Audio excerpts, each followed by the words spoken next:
I dropped my wife off at the airport thinking it was just another routine business trip to San Francisco. But just as I was about to drive home, my 8-year-old son grabbed my hand, his voice trembling. "Dad, please don't go home tonight. I know something about Mom. You have to believe me this time." I looked into his eyes and saw real fear. I believed him, and we hid. And what I witnessed next still haunts me to this day. Before we get to what my son saw that made him beg me not to go home, tell me in the comments. Where are you watching from, and what time is it there? I want to know who's awake right now. Listening to the moment that saved our lives. Thursday night. SeaTac Airport. Rain speckled my windshield as I pulled up to departures. Kinsley leaned over and kissed me quick. "Already drove my Honda here yesterday for the prep meetings," she said, grabbing her carry-on. "So you've got the family car this weekend, babe." "It sounds good. See you Friday night. Love you." "Love you too." She disappeared through the sliding doors. Black blazer blonde hair pulled back every inch the professional heading to San Francisco. I didn't see the lie. Behind me, Lucas was silent, in his booster seat, fingers twisting the straps of his dinosaur backpack. At 8 years old, my son was the watching type, the kid who noticed things others missed. I shifted into drive and merged into airport traffic. Just another Thursday night drop-off. Just another business trip. Just another. Lucas grabbed my arm. Not a tap, a grip. His small hand clamped onto my forearm hard enough to make me flinch. "Dad, we can't go home tonight." I glanced at him in the rearview mirror. His face was pale. His eyes were too wide. My first instinct was to sigh. Another worry, another shadow that wasn't really there. I opened my mouth to say something reassuring, something dismissive, but his hand was shaking. "Please," his voice cracked. "Please believe me this time." This time. Those two words cut straight through me, because he'd warned me before. The strange car parked across from our house 3 nights running, I'd told him he was imagining things. The phone call he'd overheard at 2 a.m, I'd said it was a bad dream. I'd dismissed him, patted his head, sent him back to bed. And now he was begging me to believe him trembling in the back seat, and I could see it in his eyes, pure terror. Not imagination, not anxiety. Real fear, the kind that comes from knowing something bad is about to happen and no one will listen. I was coasting toward the I-5 exit. Home was north, 20 minutes to Lake City. Our house with the blue door and the maple tree, the house that was supposed to be safe. But Lucas was shaking, and I'd been wrong before. I'm an engineer. I calculate risk for a living. And in that moment, with rain drumming on the roof and my son's hand gripping my arm, the math was simple. Risk of believing him and being wrong. We waste a night. Risk of not believing him and being wrong. Something terrible happens. The equation wasn't even close. I changed lanes. "Okay," I said quietly. "I believe you." Lucas exhaled, shaky, desperate. "You do?" "Yeah, buddy, I do." I met his eyes in the mirror. "I'm sorry I didn't before." He nodded, blinking fast. I took the exit toward home, but my hands were steady now. My mind was already problem-solving. If something was wrong, if Lucas had heard something, seen something, I needed to know what we were dealing with. I'd been buried in work for years. Late nights at Boeing weekends, catching up on reports, always chasing the next promotion. I'd told myself I was providing for my family, but the truth was uglier. I'd stopped paying attention to my own home. Not anymore. So instead of heading home to Lake City, I made a turn that changed everything. We were going home, but we weren't going inside. We sat in darkness, my truck parked beneath the shadows of 2 tall oaks, across the street from our house on the quiet Lake City block. I'd spent 2 years designing that house. Every beam, every system. It was supposed to be safe. Hours crawled by. Lucas dozed against the window. I watched our porch light the blue door, the maple tree swaying. Everything looked normal. By 10:45, I felt ridiculous. "Maybe we should just go check," I whispered. "Maybe you misheard." Lucas jolted awake. "Wait, Dad, please. Just a little longer." The desperation in his voice kept me there. But my engineer's brain was calculating probabilities, and they weren't looking good. Then headlights. No, not headlights. A dark shape rolling down the street with its lights off. A van. Black or navy, impossible to tell. No front plate. It crept past 2 houses, then slowed and stopped right in front of ours. My heart hammered. 2 men climbed out. Black clothing, hoodies up, faces covered. They moved with purpose. No hesitation, no nervous glances. Professionals. "Who are they?" I breathed. "The bad people Mom talked to," Lucas whispered. "They walked up our driveway like they owned it. I expected them to force the lock, smash a window. I reached for my phone to call 911. Then one of them pulled something from his pocket. A key. My key. He slid it into the lock. The deadbolt turned with a soft click. They walked inside my house. How? My voice cracked. How do they have a key? There were only 3 keys. Mine in the cup holder, Kinsley's supposedly in San Francisco, and the spare we kept in a lockbox in her home office, the office she always kept locked. Mom gave it to them, Lucas whispered. I heard her. She said she'd leave it in an envelope. My wife gave strangers a key to our home, to the house where our son slept. Flashlight beams swept the windows, systematic, searching. Then I smelled it. Sharp, chemical. My brain cataloged it automatically accelerant, petroleum-based, not natural gas. Smoke curled from multiple windows at once. Professional job, multiple ignition points. They'd doused the house, laid trails, probably disabled the smoke detectors. Orange light bloomed inside, fast too fast to be accidental. The fire caught like it was meant to. Flames licked through window frames, glass shattered from the heat. The 2 men walked out, calm, unhurried, got back in the van and disappeared around the corner, just as sirens wailed in the distance. Someone else had called 911. I fumbled for the burner phone in my glove box, dialed with shaking hands. Fire at 2314 North Lake City Way, fully engulfed. I hung up before they could ask questions. Strategic. I wasn't ready to reveal we were alive. Fire trucks screamed up the street. Firefighters jumped out, pulling hoses, shouting, but I knew they couldn't save it. The house was burning too hot too fast. 2 years of work turned into ash. Lucas was crying, soft hitching sobs. I told you, Dad. I pulled him close, pressing his face against my shoulder. You saved us, son. You saved our lives. He had. If we'd been inside, if we'd been sleeping, those men would have locked us in. We would have had maybe 2 minutes, maybe less. My 8-year-old had saved us from being burned alive. As firefighters battled the flames, I made another call. This one to a person my father had told me to trust if I ever needed real help. Attorney Emberlyn Turner, Dad's friend from his union days. He'd pressed her business card into my hand at his funeral. 5 years ago, already weak from cancer. Keep this, he'd said. If you ever need someone who won't back down, call her. I only hoped she'd remember him. From my hidden vantage point a block away, I watched my wife arrive at the scene of the destruction she'd orchestrated. The Uber pulled up just after 11:30. Kinsley stepped out, saw the smoking ruins, and her performance began. Oh God, my family. Liam Lucas. She ran toward the house, heels clicking. A police officer caught her before she got too close. She collapsed against him, sobbing. I gripped the steering wheel, knuckles white. The fire chief approached. Ma'am, we haven't found any remains yet. The fire was extremely intense. Kinsley looked up, mascara running. They have to be in there. Liam texted me good night at 9. They were sleeping. But I saw it. The micro-expression when he said no bodies. Not grief, fear. She was scared they hadn't found us. Preliminary assessment suggests the gas system, the chief continued. We'll investigate fully. The gas system, her voice pitched higher. But Liam just designed it. He's an engineer at Boeing Fresh Sobs. Setting up her narrative, blaming my engineering. I reached for Lucas's smartwatch, typed quickly. Hey babe, Lucas and I stopped for late dinner. Home soon. Sent. Kinsley's phone buzzed. She glanced down. Her face went white, bone white. She looked up, scanning the crowd, the shadows. Eyes wild, no longer performing. Pure panic. She knows we're alive. I shifted into drive and pulled away slowly, no lights. Dad, Lucas's voice was small. Why don't we tell the police? I chose my words carefully. Because right now it's our word against Mom's. She has an alibi. Cameras saw her at the airport. We need proof first. Remember how I didn't believe you adults make that same mistake? Lucas nodded slowly. Evidence? Like on TV? Exactly. I drove to a cheap motel near SeaTac, paid cash, gave the name John Smith. The room smelled like old smoke and disinfectant. Lucas collapsed onto the bed, asleep within minutes. I sat in the bathroom door, closed my father's business card, trembling in my hands. Emberlyn Turner, attorney at law. 2 years ago, dying from cancer, Dad had pressed this into my palm. Son, I don't trust that wife of yours. If you need help beyond what police can do, call this woman. I'd been offended then. 1 a.m. I dialed expecting voicemail. She answered on the third ring. This is Emberlyn Turner. Ms. Turner. My father was John Harmon. He gave me your number 2 years ago. If you needed help your wife couldn't know about. Her voice was steady. John warned me this might come. What happened? Liam, you know who I am. Your father told me everything.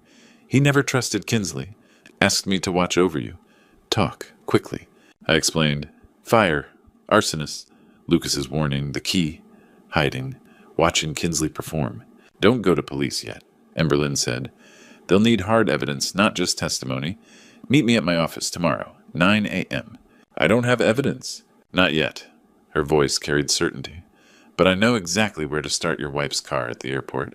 At 2 in the morning, I left Lucas sleeping in the motel room and drove back to SeaTac Airport.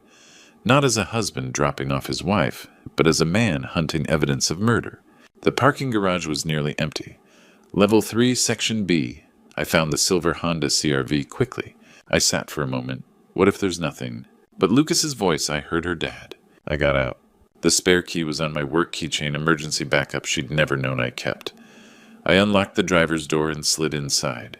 Her perfume hit me first, then the chemical smell, the same accelerant from the fire. I searched methodically. Glove box, console, under the seats. My fingers touched plastic under the passenger seat.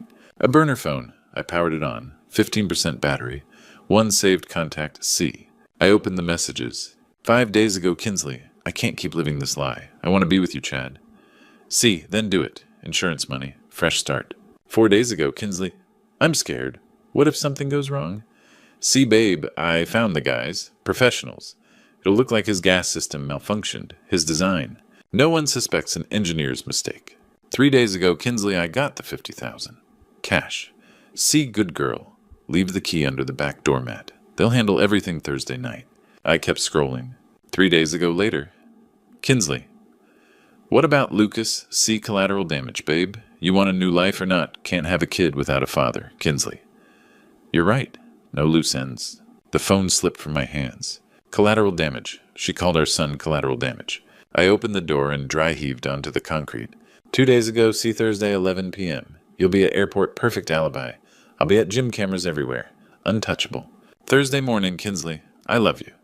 See, love you too, babe. Tonight we're free. By tomorrow, you're a rich widow. I forced myself to keep searching. Glove box bank receipt. $50,000 cash withdrawal. Monday. Kinsley's signature. Center console airport locker, key number 247. Life insurance documents. Liam $3 million. Lucas $500,000. Beneficiary, Kinsley Harmon. Trunk my blueprints, my gas system design for our house. Covered in red circles. Kinsley's handwriting. Sabotage here. Make it look like accident.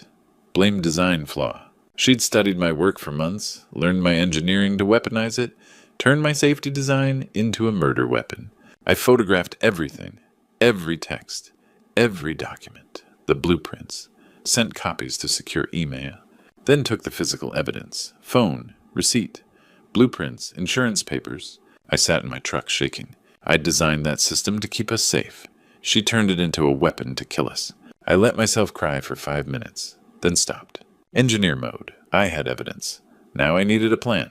Dawn broke over Seattle as I drove back to the motel. I had texts and documents that proved conspiracy. But Emberlyn was right, we needed more. We needed to make her confess.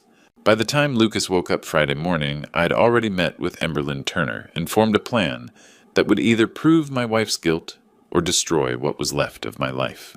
Her office sat in an old brick building, downtown files, stacked everywhere family law certificates, lining the walls, photos of clients she'd helped. I spread the evidence across her desk.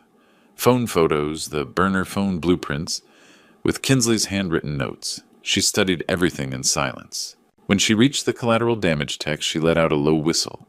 This is damning, Liam. But here's the problem. A defense lawyer will argue the phone was stolen, planted, faked. They'll say Kinsley never wrote these texts. My chest tightened. So it's not enough. It's strong. But we need her voice. On tape.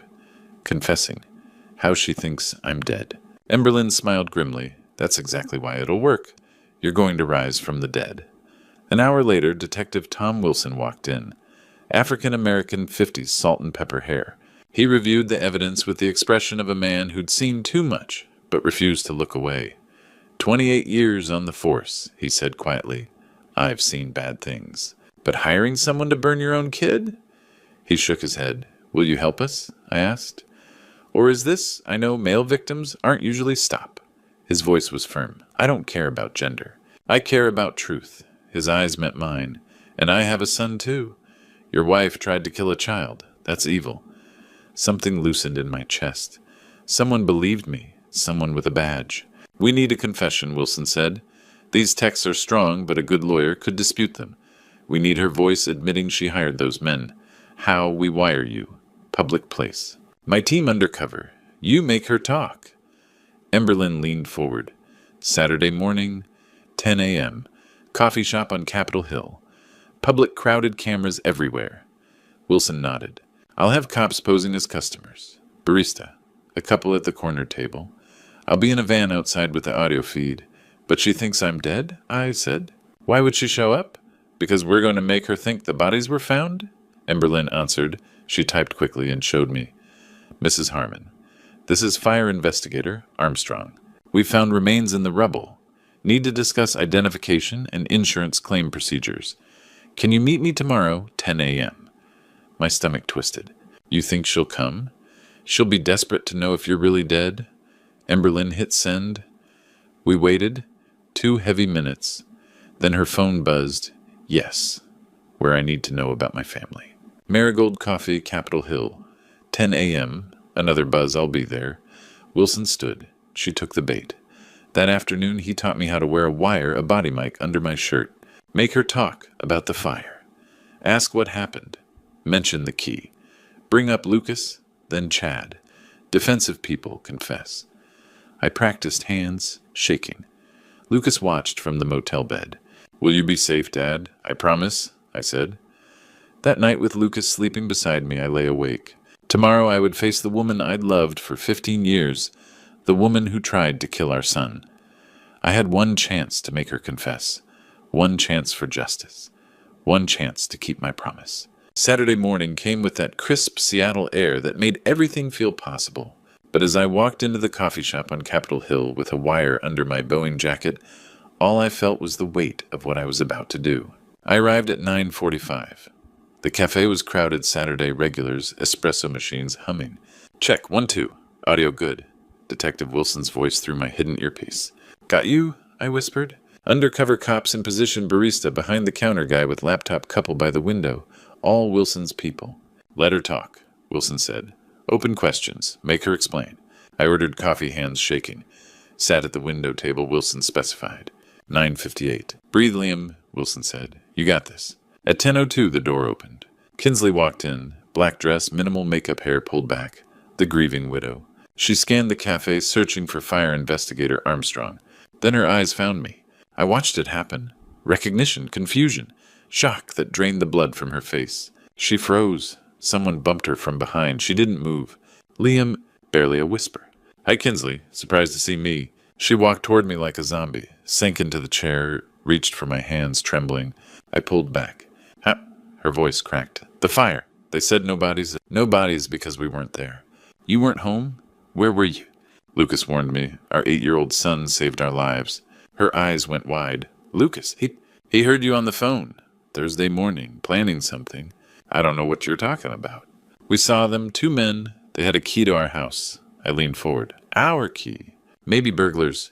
Burglars with a key who poured accelerant through every room." "How do you know?" "Because I'm an engineer. I know what arson smells like." Silence, her mind spinning. I pulled out folded papers, slid them across the table. Printouts, screenshots of the burner phone texts. Every message to see. Kinsley stared at them. Her face went gray. "Where did you get these?" "Your Honda. Long-term parking. Level 3, Section B." "You broke into my car." "I used the spare key. The one you forgot I had." I pointed to the text. "This one. Leave the key under the doormat. You let them in. This one. It'll look like his gas system malfunctioned. His design." My voice broke. "And this. What about Lucas? Collateral damage." I looked up at her. "You called our son collateral damage, Kinsley." She stared at the papers. No words, no denials. Then she looked up, and her eyes had changed. Cold, calculating, empty. No more panic, no more pretending. For a long moment she just stared at the text. Then she laughed. It was bitter cold, devoid of humor. When she looked up, the woman I'd married was gone. Sitting across from me was a stranger wearing her face, and that stranger was about to tell me the truth. Kinsley's laugh echoed through the crowded cafe, making people turn. She leaned forward, and I saw something I'd never seen before in her eyes, complete honesty. "You were always smarter than I thought, Liam." "Why, Kinsley?" My voice cracked. "Just tell me why." She looked around the cafe, then leaned closer, voice low. Because I've been suffocating for 15 years, dying slowly in that perfect life you built. I married you because I was 28 and desperate. Biological clock screaming. All my friends had kids. You were safe, stable. Boring as hell, but safe. I thought having a child would make me happy. She laughed bitterly. 10 years of IVF. 10 years of needles and procedures and failures. $100,000 for a kid I never really wanted. I felt sick. Lucas. Lucas was an obligation. Her voice was ice. An expensive, time-consuming obligation. I played the mom, but inside empty. And you? God, you were never there, Liam. Always at Boeing. Always designing something. You married your career. I just lived in the house you bought. When's the last time you really looked at me? I couldn't answer. I was invisible. Then I met Chad, 6 months ago, at the gym. Her eyes lit up. He saw me. Really saw me. Made me feel alive for the first time in 15 years. So you decided to kill us? My voice shook. Chad has gambling debts. Bad ones. We needed money. She said it casually, like discussing groceries. Life insurance, the house. 4.5 million total. We could start over. Hawaii. New names. Free. It was Chad's idea initially, but I wanted it too. Your gas system. Perfect irony. I studied your blueprints for months, Liam. Learned exactly where to sabotage. Made it look like your mistake. Chad found the professionals. 50,000 cash. I left the key under the back doormat Thursday night. My hands clenched. And our son, she shrugged. Actually shrugged. What about him? He's 8 years old, Kinsley. 8. He was in the house. It was unfortunate. Collateral damage. That's what you called him. Chad wrote that. But yes, accurate. She leaned back. I wasn't leaving him behind. A reminder of you. A burden, quick death in his sleep beats years of therapy and resentment. Her eyes met mine. I was being merciful, Liam. I stood up. My chair scraped loud against the floor. Merciful. My voice carried across the cafe. People turned. You were going to burn our son alive. Sit down, she hissed. People are watching. I don't care who's watching. I leaned over the table. Say it. Say exactly what you plan to do. Her face flushed red. She stood up, matching my anger. Fine. You want me to say it. Her voice rose, carrying through the suddenly quiet cafe. I hired 2 men to burn the house with you and Lucas inside. I wanted the insurance money to start a new life with Chad. I studied your engineering to make it look like your mistake. And yes, our son had to die. That was part of the plan. The cafe was silent, everyone staring. She looked around, realizing what she'd done. Sat down fast. Are you recording this? Yes. Her face went white. I opened my jacket slightly, showed the wire taped to my chest. Every word. Detective, you get that? Detective Tom Wilson walked through the cafe door, badge raised. Every word, Mr. Harmon. The barista dropped her apron, pulled out a badge. The guy with the laptop stood badge in hand. The couple by the window, both cops. They surrounded Kinsley's table. Kinsley Harmon, Seattle Police, you're under arrest. You set me up. She lunged for the door. A male officer blocked her path. Wilson pulled out handcuffs. Attempted murder of 2 people, conspiracy to commit murder, arson, insurance fraud. We could have been happy, she screamed at me as they cuffed her. Chad and I, we could have... Chad Lawson's in custody, ma'am, Wilson said calmly. He's cooperating with the prosecution. She froze. What? We picked him up this morning, I said. He confessed. Gave us the arsonists' names. He sold you out, Kinsley. Told them it was all your idea. No, he wouldn't. Plea deal, Wilson said. 20 years instead of life. As they led her toward the door, she looked back at me one last time. I expected anger, regret, fear. Instead, I saw relief. She was relieved it was over, relieved she didn't have to pretend anymore. I hate you, she said quietly. I hate you, Liam. I know, I said. You always did. I just didn't see it. As they led Kinsley away through the crowded cafe, she looked back one final time. And in her eyes, I saw something that would haunt me far longer than her hatred relief. She was relieved she didn't have to pretend to love us anymore. After 15 years of wearing a mask, she could finally take it off. The trial lasted 4 weeks. The prosecution built an airtight case. Detective Wilson testified about the wire recording Kinsley's voice, clear as crystal, confessing to murder for hire. They played it in that packed courthouse. I hired them. I studied his blueprints. I wanted him and Lucas in that house. Lucas wasn't there. Emberlyn made sure, but I was. I watched the jury's faces. Kinsley's defense tried everything: coerced confession, emotional distress, temporary insanity. Then the prosecution introduced the evidence from her Honda. The burner phone texts. What about the boy? Collateral damage. My blueprints, her handwriting. Sabotage here, make it look like his design flaw. Bank records. 50,000 in cash withdrawal the week before the fire. Chad testified. Plea deal. 20 years instead of life. He claimed Kinsley masterminded everything, promised him $3 million, said I'd designed a system perfect for an accident. The two arsonists testified, described how Kinsley provided the key, the blueprints, explicit instructions, paid them $20,000 each. And I testified about Lucas's warning, about hiding across the street, about watching two men use a key my wife provided to burn down my house with my son inside. The jury deliberated 6 hours. Guilty, all counts. Attempted murder, conspiracy to commit murder, arson, insurance fraud. 25 years. I felt nothing, no relief, no victory, just emptiness. Outside the courthouse, Lucas held my hand. He was 9 now, taller, quieter. Dad, is Mom coming home? Nobody, not for a very long time. He nodded, then so softly, good. That word broke something in me. 6 months later, we'd built a new life from the ashes. The divorce was finalized. I got full custody. The court terminated Kinsley's parental rights. Attempted murder of your own child tends to do that. I sold the Lake City plot. Couldn't rebuild there. Too many ghosts. Bought a smaller house in Ballard. 1 story. No gas system. All electric. Lucas helped to pick it out. He needed that control. The insurance payout came through. $1.2 million for the house and contents. Blood money. I put it in a trust for Lucas's future and donated $100,000 to a children's trauma center. Boeing offered me extended leave. I didn't go back. Couldn't. Every blueprint reminded me of how Kinsley weaponized my work. I took a position teaching engineering safety at the University of Washington.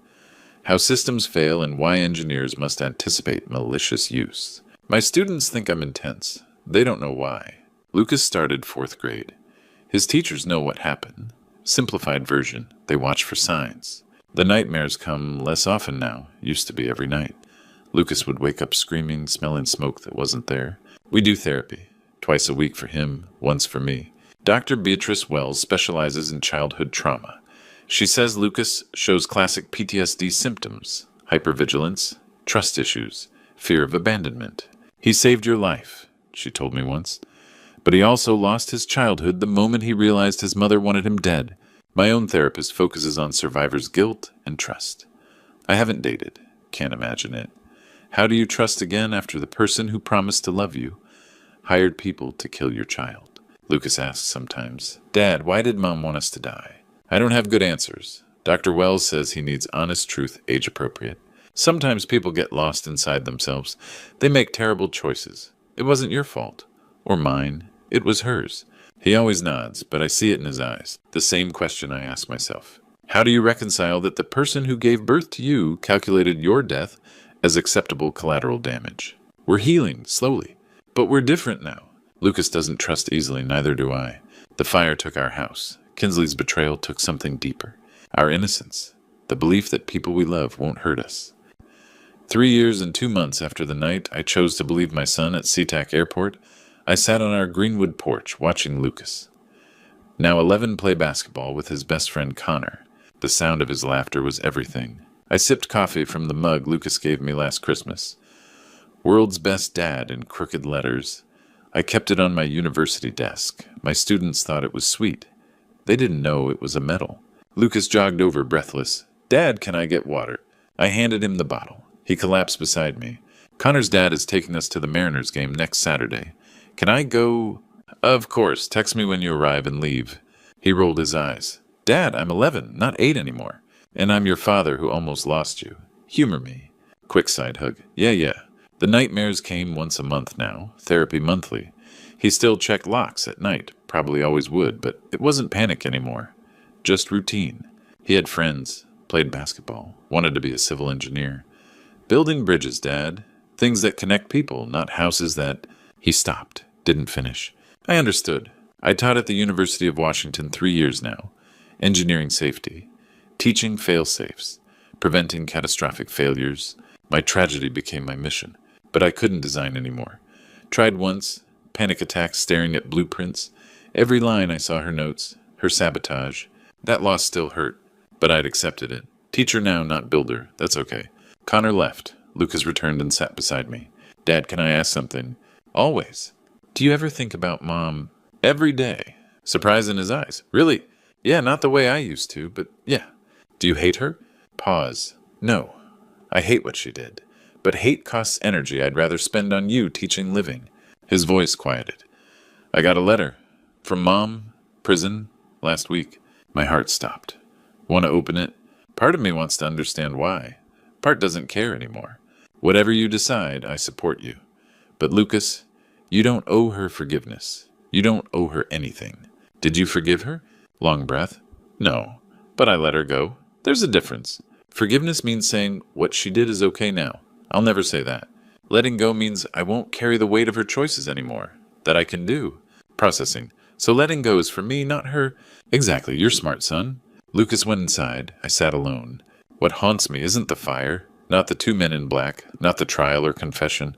What haunts me is knowing that for 15 years I shared my life with someone who saw us as obstacles. Problems to eliminate. I'll never know when it changed, if it changed, or if she never loved me. Did she always wear a mask, feel real joy holding baby Lucas, or calculate even then? Every memory is suspect. Happy at our wedding or counting my salary. Her IVF grief, real or resentment. Did she ever love our son, or was he always collateral damage? Those are the ghosts, 15 years of false memories. That's what haunts me, probably always will. Lucas stepped out wearing Connor's jersey. Dad going to Connor's. Back for dinner. 6 o'clock, your turn to set the table. Grabbed his bike, turned back. Hey Dad, thanks for believing me that night at the airport. Throat tightened. Always, son, I'll always believe you. Smiled. I know, that's why we're okay now. He pedaled away. I watched him disappear. She didn't win. She tried to erase us, burn us away, turn us into insurance money. But we're still here. Wounded, yes. Changed, absolutely. But here. Healing. Moving forward. My 8-year-old warned me about his mother, and what happened next still haunts me. It does. Probably always will. But haunted isn't the same as lost. We survived. We're rebuilding. Every day Lucas wakes safe and loved is a day we win. We carry scars, but we also carry victory. And that is all that matters now. If you're hearing this true story, I need you to understand something. I ignored the warning signs for 15 years.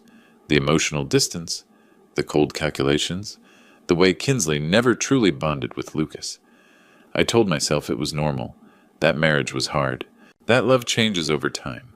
Don't be like me. Trust your instincts. If something feels wrong, a partner who seems detached, a relationship that feels transactional, a spouse who views your child as burden rather than blessing, don't ignore it. Don't rationalize it.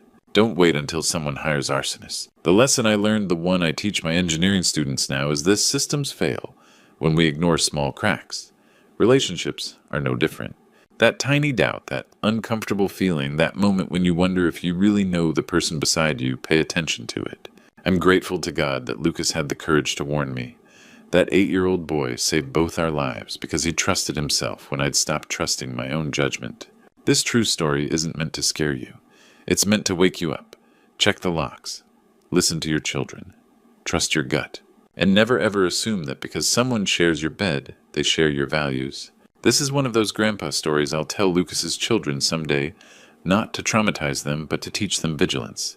That's the true story of survival, paying attention before the fire starts. If this true story resonated with you, please leave a comment below sharing your thoughts. Subscribe to Grandpa Stories for more real-life lessons, and hit that share button. You never know whose life might need to hear this. Your engagement helps these Grandpa Stories reach people who need them most.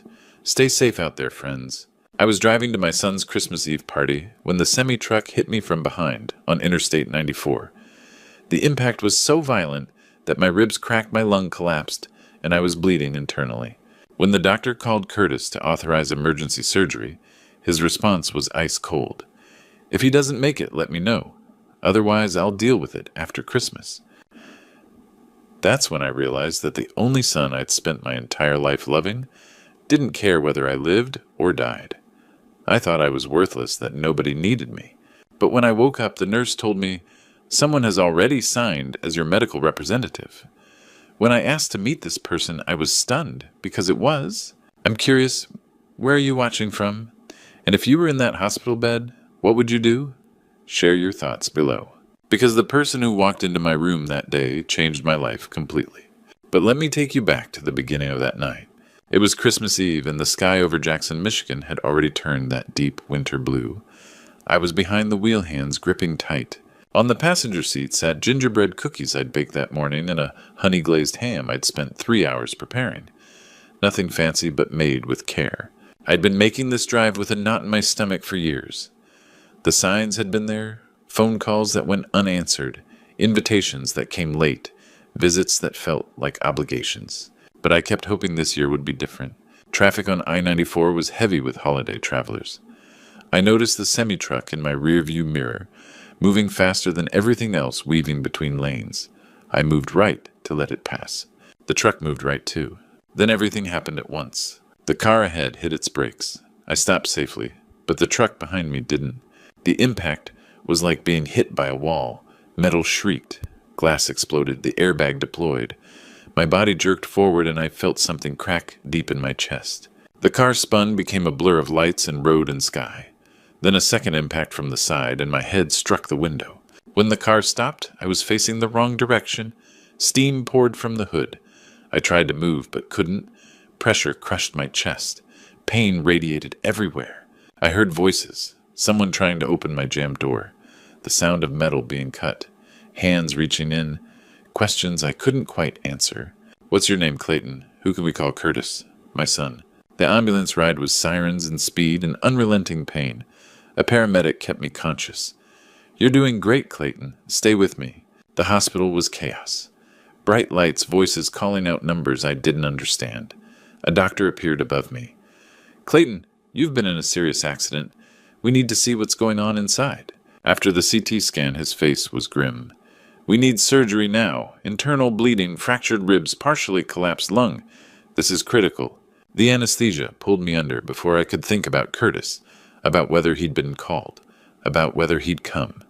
The world disappeared, and I went with it. What happened next, I wouldn't learn until I woke up. But I'll tell you now because it's important you understand. 4 hours after my surgery successfully stopped the bleeding and reinflated my lung, a nurse made the call to my emergency contact. The phone rang once, twice, 3 times. Then my son's voice came through, music and laughter in the background, a party. Hello? Is this Curtis Reed?" "Yeah. Who's this?" "This is Henry Ford Allegiance Health. We're calling about your father, Clayton Reed. He's been in a serious car accident and just came out of emergency surgery. We need you to come in to sign authorization forms." A pause. The music continued. Someone laughed loudly. "How serious?" "Very serious, Mr. Reed. Your father was critically injured. We were able to stabilize him, but we need you here as soon as possible." Another pause. Longer this time.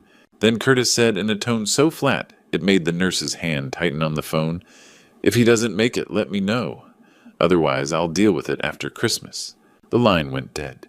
When I woke up, it was to beeping. Steady, relentless. Fluorescent lights blazed above me. Everything hurt a deep whole-body ache that told me something very bad had happened. A nurse appeared. Young woman, dark hair pulled back, kind eyes. "Clayton, can you hear me?" I tried to speak, but my throat was raw. She dabbed my lips with water from a sponge. "You were in a car accident yesterday evening, Christmas Eve. You're at Henry Ford Allegiance Health in Jackson. You had emergency surgery, broken ribs, internal bleeding, partially collapsed lung. But you're stable now." "Surgery?" The word floated heavy in my head. "Your son was called?" she said, carefully pulling a chair close. "Curtis Wright." I nodded. He would have come. He would have been worried. "Clayton, I need to tell you something." She took a breath. "After your surgery, we called Curtis to let him know you were stable and to ask him to come in. We needed someone here, someone to sign forms, make decisions if your condition changed." I waited, my heart rate picking up. The monitor beeped faster. "He refused to come," she said quietly. "He said if he doesn't make it, let me know. Otherwise, I'll deal with it after Christmas." The room went silent except for the machines. I stared at her, waiting for her to say it was a mistake, a misunderstanding. She didn't. The pain in my chest suddenly had nothing to do with broken ribs. "But someone else came," she continued, and warmth entered her voice. "His name is Micah Sullivan." Micah Sullivan. The name hit me like a wave of memory. A scared teenage boy, 15 years ago, hungry and alone. "Micah," I whispered, "how did he—" "He heard about your accident on a police scanner. He used to be a volunteer firefighter, still listens to the emergency channels. When he heard your name and that you were being transported here, he drove straight to the hospital. She glanced at her notes. He arrived about 4 hours after your surgery. Asked if you were alive, if you were okay. When we explained that your son had refused to come, that we needed someone to sign authorization forms and make medical decisions, she paused. Mr. Reed, he got angry. Not at us. At the situation. I could picture it. Even as a kid, Micah had that fierce loyalty. He told Dr. Shapiro that you'd helped him years ago when he had nothing, that you'd given him food, taught him skills, believed in him. He said you once told him that everyone deserves someone who shows up. Her voice softened. He said, well, I'm showing up for him. My throat tightened. Tears burned behind my eyes. Dr. Shapiro was hesitant at first. You weren't related. Micah wasn't in your files. But he was persistent. He provided details about your life that proved he knew you. And with your son's refusal on record, we needed someone. She met my eyes. He signed legal documents as your temporary medical representative, gave him authority to make decisions on your behalf if needed. He signed. I couldn't finish the sentence. He sat in the waiting room all night, didn't leave, didn't sleep, just waited to hear if you'd be okay. He's been checking on you every few hours since. The tears fell then. I couldn't stop them. A boy I'd fed some meals 15 years ago had driven through the night to save me, had signed papers to become my advocate, had stayed when my own son wouldn't even answer the phone again. He's still here, the nurse said gently. Still waiting. Would you like me to get him? I nodded, unable to speak. She squeezed my hand and stood. I'm so sorry about your son, Clayton, but you should know you're not alone. You have someone who cares, someone who showed up. After she left, I lay there staring at the ceiling, trying to process what had just happened. Lying there in that hospital bed, memories flooded back. 15 years ago, I met Micah Sullivan in the basement of St. Mark's Church. I was 58 then. My wife had been gone for 3 years. Curtis was away at college, calling less and less. I was working third shift at the automotive plant in Jackson and volunteering at St. Mark's food pantry on Wednesday evenings. It gave me somewhere to be, a reason to feel useful. That night I was sorting canned goods when I heard a noise. I walked around the shelf and found a teenage boy stuffing bread and soup into a backpack. He froze when he saw me. Eyes wide, body tense to run. Maybe 17, 18. Thin in that way that speaks of real hunger. Dirty clothes, uncombed hair, dark circles under his eyes. I walked over, pulled down more cans, beans, vegetables, peanut butter, and handed them to him. If you're going to take food, I said quietly, at least take things that'll actually keep you fed. He stared at the cans like he couldn't understand what was happening. What's your name? Micah. When's the last time you had a hot meal? Micah. He shrugged, trying to look tough, but his hands were shaking. Come on, I'm making dinner anyway. He followed me like a cautious stray cat. At my small house on the east side of Jackson, I made spaghetti and meatballs. He sat at my kitchen table and ate like he hadn't seen food in days. He probably hadn't. You can come back anytime you're hungry, I said when he was done. He looked at me like I was crazy. Why not? He came back. 3 days later, then again and again. Soon it was 4 times a week. Over time, I learned his story. Foster care since he was 6. Multiple homes, none of them good. Abuse, neglect. He'd aged out at 16, too old to adopt, too young to survive alone. He'd been sleeping in a broken-down car near the industrial district. I started teaching him things, how to check oil in a car, how to wire a light fixture, how to balance a checkbook, how to interview for a job. Why are you helping me? He asked one night. Because everybody deserves somebody who shows up, I told him. You just haven't found yours yet. His eyes got wet. He looked away, embarrassed. I suggested trade school. You're good with your hands. You could be an electrician. We spent months on paperwork and applications, got him enrolled in the community college program. The day he graduated, I sat in that auditorium, the only person there for Micah, and watched him walk across that stage. He found me afterward and hugged me for the first time. Thank you, he said, for everything. You did the work. I just showed up. That's all I needed, someone to show up. After graduation, Micah got a job with a local contractor. Started making decent money, got an apartment. But then my life changed. Curtis got married. I moved to a smaller place closer to them. In the shuffle, Micah and I lost touch. Different phone number, different address. He came by my old house once, I heard, but I was already gone. I told myself he'd moved on, built his own life. That was what I'd wanted anyway. I never imagined that 15 years later, when I needed someone most, he'd be the one to show up. That's what I'd given him, not just food, but hope. Not just skills, but dignity. Not just help, but proof that someone actually gave a damn. And now lying in that hospital bed, I understood something profound. I'd spent 20 years chasing love from a son who couldn't give it, making excuses for his absence. But Micah, a kid I'd known for maybe 3 years, 15 years ago, had remembered, had listened to those emergency channels, had heard my name and dropped everything. Someone had shown up for me, just not the person I'd expected. I must have dozed off because the next thing I knew, there was a soft knock on the door. When it opened there, he was older, broader, but I'd know those eyes anywhere. "Mr. Reed," Micah said, quietly stepping into the room. The scared teenager was gone. In his place stood a man confident, capable, his work boots and flannel shirt, marking someone who'd built a life with his own hands. But when he smiled, I saw the boy I'd known. He came to my bedside and gently took my hand. "I'm so glad you're okay." "You came," I whispered. "Of course I came. Did you think I'd let anything happen to you?" "I hadn't seen you in so long. I tried to find you when you moved. Went to your old house, but you were gone. No forwarding address." He sat down. "I should have tried harder. You didn't owe me anything." "That's what you always said." "But I did owe you. Everything." He told me about his life. Sullivan Electrical Services, his own business with 3 employees. The house on Birch Avenue he'd saved years to buy. Still volunteering with the fire department, keeping that scanner on. "Everything I have started at your kitchen table," he said.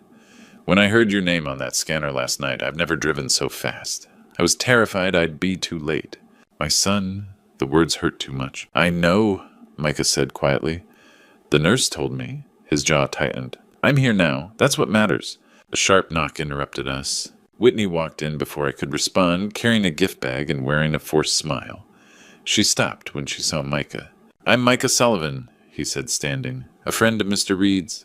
"I'm Whitney Reed, Curtis's wife." She looked him over with barely concealed disdain. "We wanted to come sooner," she said, not quite looking at me. "But it's been hectic. The holidays. Curtis has been beside himself." "Has he?" I asked quietly. "Of course. He's just been busy with work obligations, important clients." "Curtis refused to sign authorization for my surgery," I said. "That was a misunderstanding." He was stressed. It was Christmas Eve. The hospital told him I might not survive. He'd been drinking. He told them to call if I died. Otherwise, he'd deal with it after Christmas. "The hospital has recordings," Micah said quietly, "of every call." Whitney's face went pale. "Clayton, please. This is a family matter." "Then maybe your husband should be here instead of you," Micah said, calm but firm. Whitney held out the gift bag with shaking hands. "We brought you something. Magazines, lotion." I looked at it, but didn't reach for it. "People have been asking questions," Whitney said, voice edged. "Family members. They want to know why Curtis wasn't here, why some stranger was signing paperwork instead of your son." There it was, the real reason. "You're here for damage control," I said. "That's not fair." "What's not fair is your husband leaving me to die on Christmas Eve so he wouldn't miss a party." Whitney's mouth opened and closed. "I should go." "Yes, you should." She left without another word. Micah sat back down, shaking his head. "I'm sorry." "Don't apologize. You said what needed to be said." He looked at me with those eyes that had survived so much. "Mr. Reed, how long has it been like this with Curtis?" I thought about it. Really thought about it. The unreturned calls. The visits that felt like obligations. The way Curtis looked at me like I was an inconvenience. 20 years, I whispered. Maybe longer. I just didn't want to see it.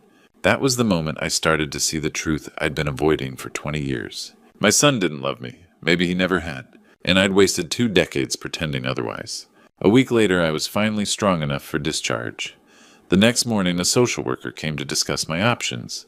Her question was simple, but the answer changed everything. "Mr. Reed, let's talk about your discharge plan," Sarah said. "Who's your support system?" I glanced at Micah, who'd been there every day. "I have someone, and your emergency contact who's listed currently, my son, but I've seen your file. I know what happened."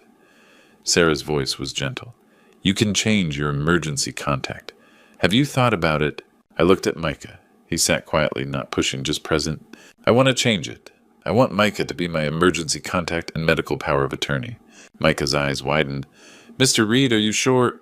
"I've never been more sure." "I'd be honored," Micah said, voice thick. "I'll take care of everything exactly how you want." We signed the paperwork, right there legal documents, transferring authority from a son who'd abandoned me to a man who'd shown up when it mattered. The next day, Micah helped me into his truck and drove to his house on Birch Avenue, a modest ranch with a neat yard and small porch. It's not much, he said, but it's home. Inside was clean and simple. He'd set up the guest room with fresh sheets and extra pillows. I fixed this up for you, he said. In the living room, something caught my eye. On the mantel was a photograph Micah at my kitchen table, years ago, me in the background at the stove.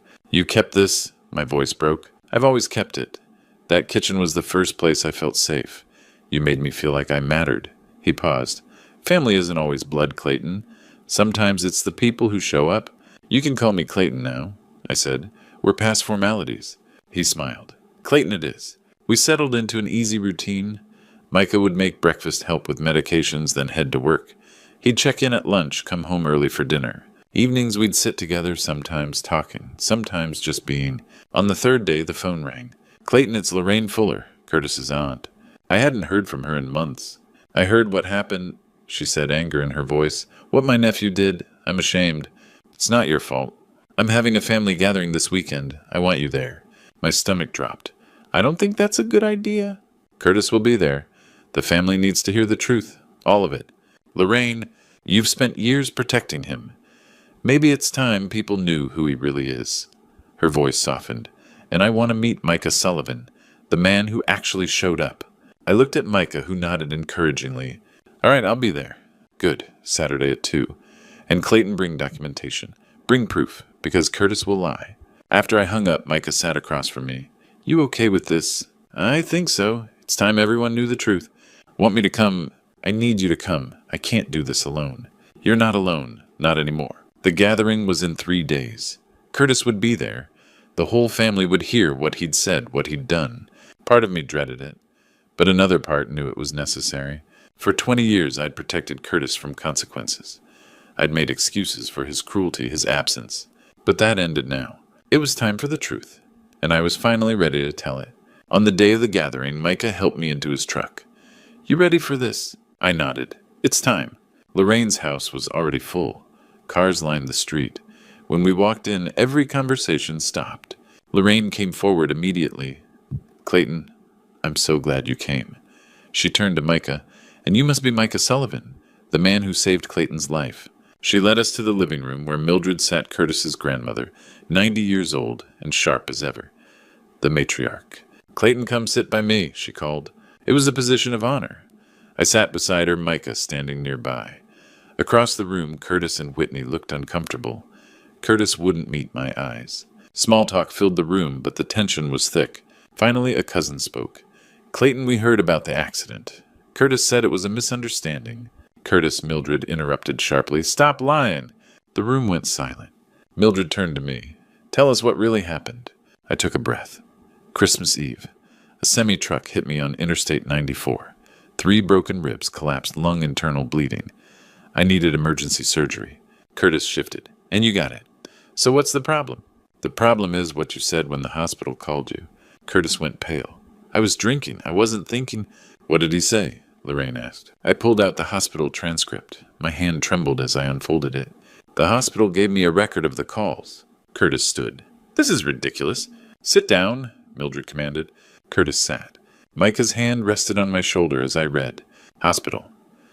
Your father has been in a serious car accident. He needs emergency surgery, or he may not survive. Can you come in? I paused. The room was utterly silent. Curtis Reed, how serious? Hospital life-threatening. We need you here as soon as possible. Another pause. Curtis Reed, if he doesn't make it, let me know.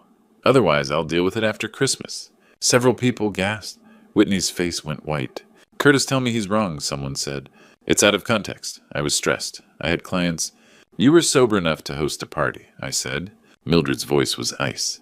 You left your father to die so you wouldn't miss a Christmas party. You don't understand the pressure I was under. I stood slowly. The pressure you were under. Curtis's voice rose. You were always too needy. Always calling, always wanting to visit. It's constant pressure. I have my own life. There it was. The truth finally out. The room erupted in shocked voices. But I only heard one thing. My son didn't want me in his life. He never had. Enough, I said. My voice cut through the noise. Everyone went quiet. I'm done making excuses for you. I'm done pretending your absence is normal. I'm done chasing a relationship with someone who doesn't want one. I looked at Curtis. You couldn't sign a paper to save my life. That tells me everything. So you're cutting me off, Curtis snapped. No, you cut me off years ago. I'm just finally accepting it. Mildred spoke, her voice heavy with disappointment. Your father would be ashamed of you, Curtis.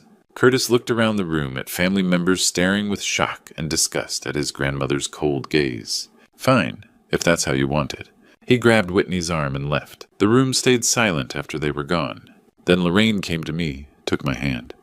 I'm sorry you had to do that, but I'm glad you did.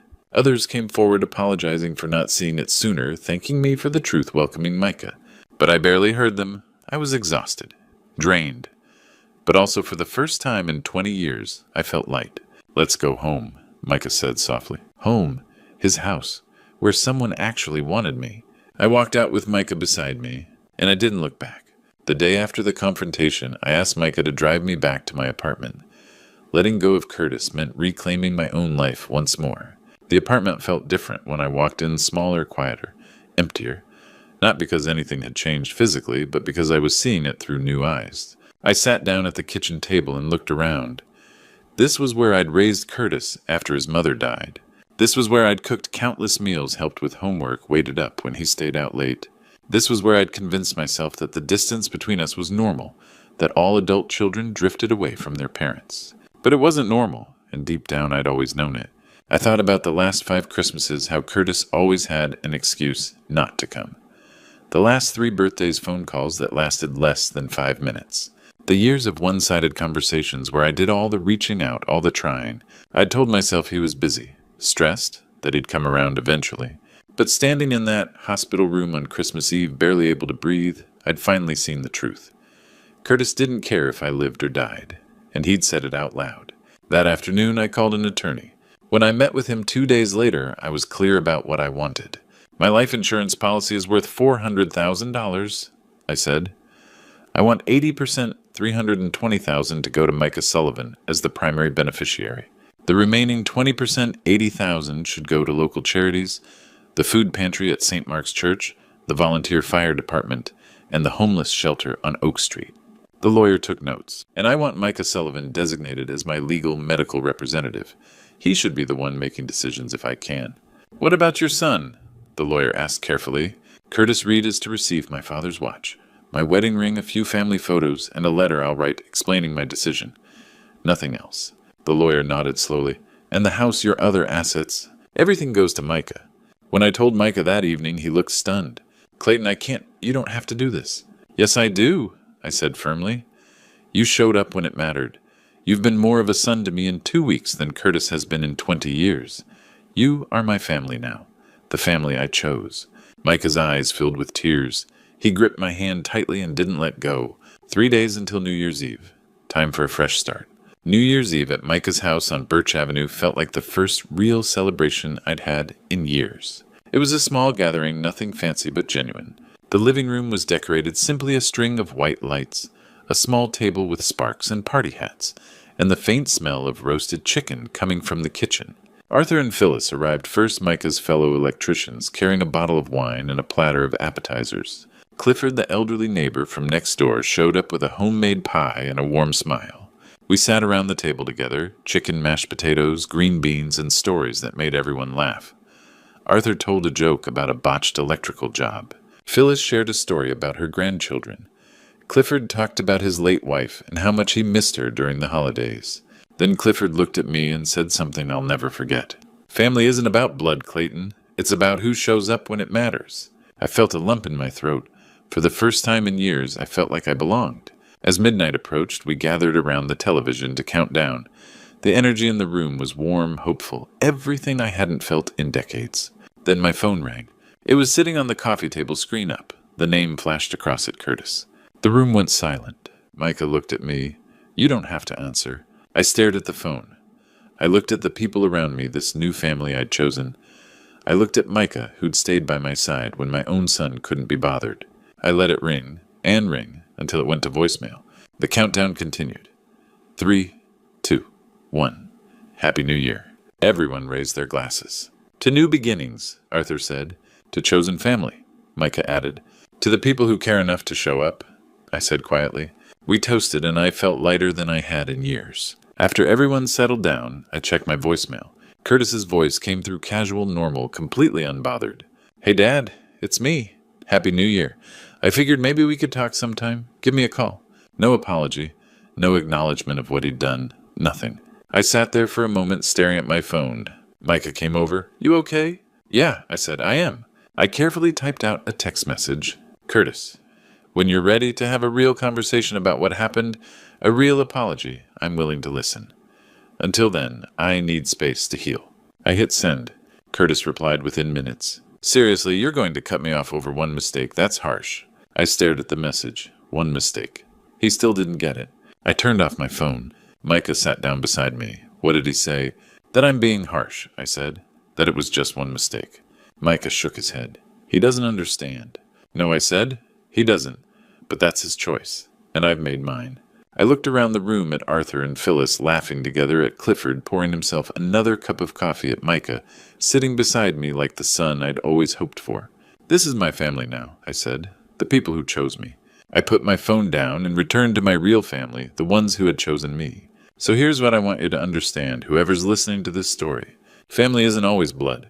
I spent 20 years chasing love from someone who couldn't give it. 20 years making excuses, convincing myself that the distance was normal, that Curtis was just busy, that he'd come around eventually. But love isn't what you say, it's what you do. Curtis is my son by blood, but he never acted like one. Micah was a stranger, and yet he became the son I'd always needed.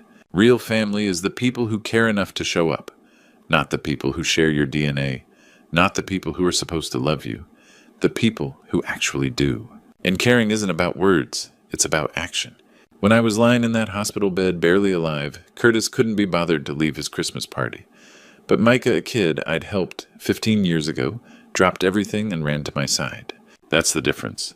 That's what real family looks like. Here's what I learned through all of this. It's never too late to choose yourself. I was 73 years old when I finally stopped making excuses for Curtis. I thought I was too old to start over, too old to build a new life. I was wrong. Boundaries aren't cruel. They're necessary. When I told Curtis I needed space until he could apologize, he called me harsh. But setting boundaries wasn't about punishing him. It was about protecting myself. Gratitude matters more than blood. Micah didn't owe me anything, but he showed up anyway. That gratitude, that loyalty, it means more than any biological connection ever could. The best revenge is living well without them. I didn't hurt Curtis by changing my will. I didn't hurt him by choosing Micah. I simply stopped hurting myself. Peace is better than anger. I'm not mad at Curtis anymore. I'm just done. And that's okay. It's been 6 months now. I live a few blocks from Micah. We have dinner together a couple times a week. My health has improved. I've started volunteering at the food pantry again, the same one where I met Micah all those years ago. Arthur and Phyllis invite me to their grandkids' birthday parties. Clifford and I watch baseball together on weekends. Micah calls me every morning to check in. This is my family now, and I've never been happier. Curtis never called back after that New Year's text, and you know what, I'm okay with that. I don't hate him. I don't wish him harm. I just don't need him anymore. Because I finally found what I was looking for all along: real family. Not the family I was born into, the family I chose. And the family that chose me back. So if you're in a situation like mine, if you have family who treat you like you don't matter, who only show up when it's convenient, who can't be bothered to care when you need them most, I want you to know something. You deserve better. You deserve people who care enough to show up. You deserve to be chosen. And if the family you were born into can't give you that, find the family who can. Because in the end, the people who love you will show it. And the people who don't, they're not worth your time. So choose yourself. Choose peace. Choose the people who choose you. That's not revenge. That's freedom. Looking back at this true story, I realize how much time I wasted waiting for someone to love me the way I deserved. Don't be like me. Don't spend decades making excuses for people who won't show up when it matters. These grandpa stories aren't just about my pain, they're about the lessons I learned. Too late. You teach people how to treat you. Every time I accepted Curtis's neglect, I told him it was okay to treat me that way. It wasn't. If there's one thing I want you to take from this true story, it's this: stop chasing people who don't chase you back. Your worth isn't determined by whether your own blood chooses you. God gave us the wisdom to recognize real love not through words but through actions. My advice: set boundaries early. Don't wait until you're 73 and lying in a hospital bed to realize who truly cares. Choose the people who choose you. Build your family with intention, not obligation. Grandpa stories like mine changed my life. I hope this true story changes yours too. So here's my question for you. Have you been making excuses for someone who doesn't deserve them? Are you waiting for love that will never come? If these grandpa stories resonated with you, please leave a comment below sharing your own experience. Subscribe to this channel so you don't miss more powerful true stories like this one. And if you know someone who needs to hear this message, share it with them. Sometimes the stories we need most are the ones that hurt to hear.